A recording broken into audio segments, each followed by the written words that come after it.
Hello, everyone. Welcome into this video. My name is Dan Hafner. I am the CEO and founder here at Dapper Mobile Apps and founder and creator of the Facebook group Mobile App Mastery. So, some of you are watching this inside of the app. Some of you are watching this inside of the group already.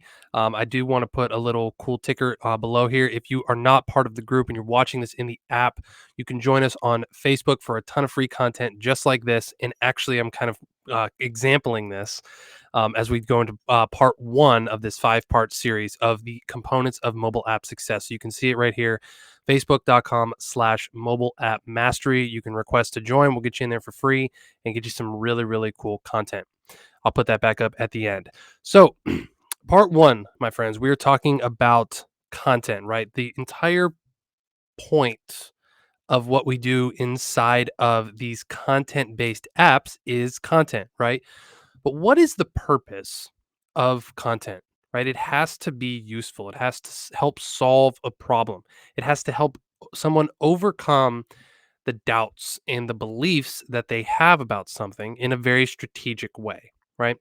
So there is a really cool formula that you can use if you really don't know how to come up with content. This really isn't the whole point of this, but what you do is you think about the belief that someone has about your product, right? Whether it's coaching or an actual product or whatever, right? And then what's the story they tell themselves? Okay, let's take a single dad for example, right?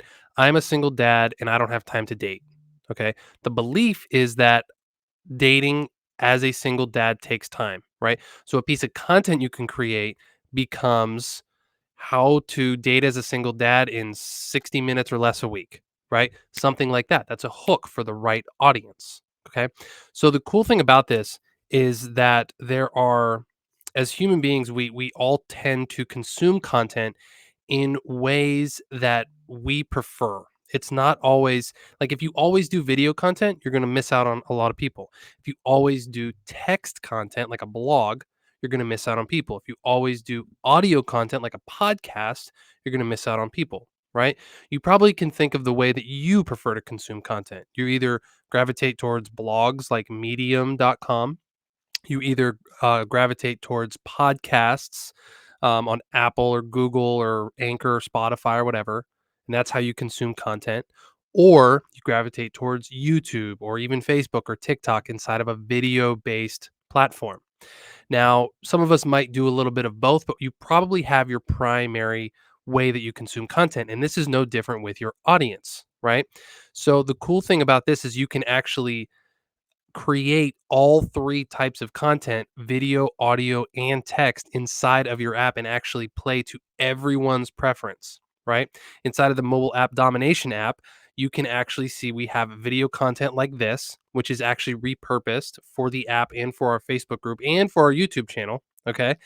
And what I'm also able to do is pull the audio out of this file and I can put it on a podcast. I don't have a podcast up and going for this particular thing at this moment in time, but if I wanted to, I have the audio file that I can just dump into a podcast, right? And then the other cool thing is if you use there's other pieces of software out there is that you can actually take the transcript of this video or an audio file and it can transcribe it automatically into an actual text article or a blog. So the importance of this is that if you only have a video based app, now video is king. It really is. There's a reason that, YouTube is the second biggest search engine in the world. Facebook is moving towards more and more video content and rewarding that kind of content. So video is king. But for me, for instance, I'm an audio guy. Like I listen to podcasts. It's how I love to consume content. Even if I have a video on, I'll lock the screen on my phone and I'll just listen to the audio. That's how I prefer to consume content. Now, not everyone is like this, but the thing you have to keep in mind is that your audience is going to want to consume content the way they want to consume it. So if you just have video, you're missing out on the people who like text and audio. If you just if you just do audio stuff, you're going to miss out on some of the people that like video. So you can do the math, right? So the other the thing to remember about this is that it gives you the opportunity to do it in whichever way you feel comfortable or to utilize all three. Okay. So that's super powerful because it gives you an edge over something like just a YouTube or just a Facebook, right? YouTube doesn't have a blog type of thing.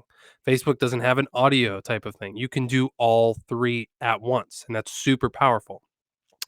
The second thing I want to say inside of this, just real quick, is when you put and you gather your content inside of your own app, what this does is super powerful because you control that platform, right? We all know, if you make a Facebook business page, you're not going to get a lot of reach on that thing because those are almost like a dead thing these days, right?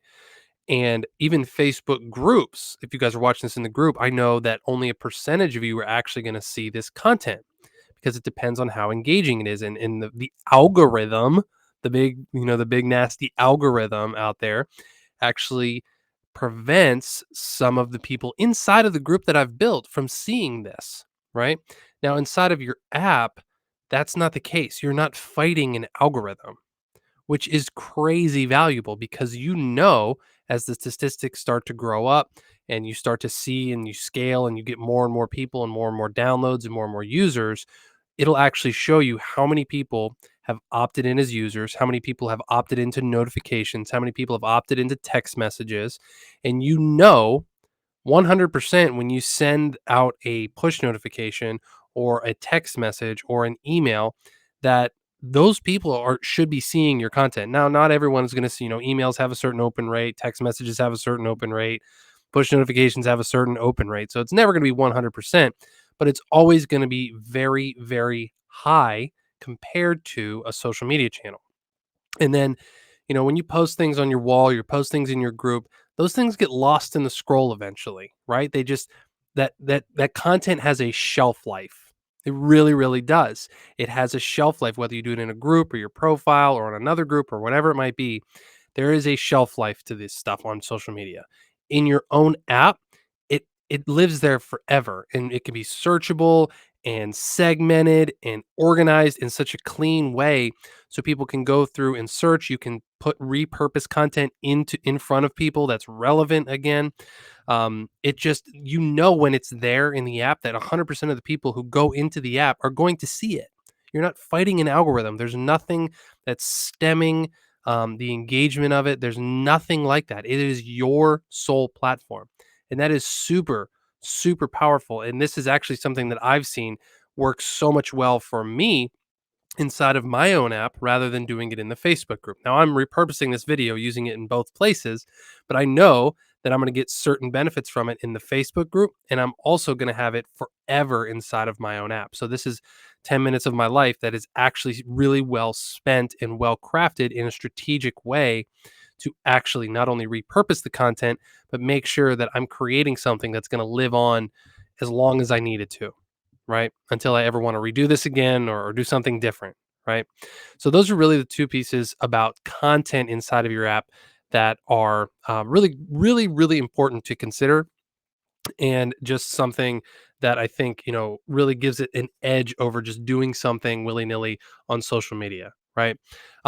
So the next piece in the next video, we're going to talk about how do you take all this content, all these things you're doing, and actually get leads from it and start to build your list and your lead pipeline. But that's going to be in the next video. I'll see you guys there. Oh, wait, sorry. Yes, I will put up the Facebook group again. You can join the Facebook group if you're watching this in the app. It is facebook.com/mobile app mastery. Almost forgot to put that up for you guys. All right. That is it. Facebook.com/mobile app mastery. See you guys there. And for those of you already in the group, awesome. Thank you for joining. Really appreciate it. And if you're in the app, just head over to Facebook, join us there, and you get even more content there. All right. That is all we got for you guys in this video. I'll see you in the next one.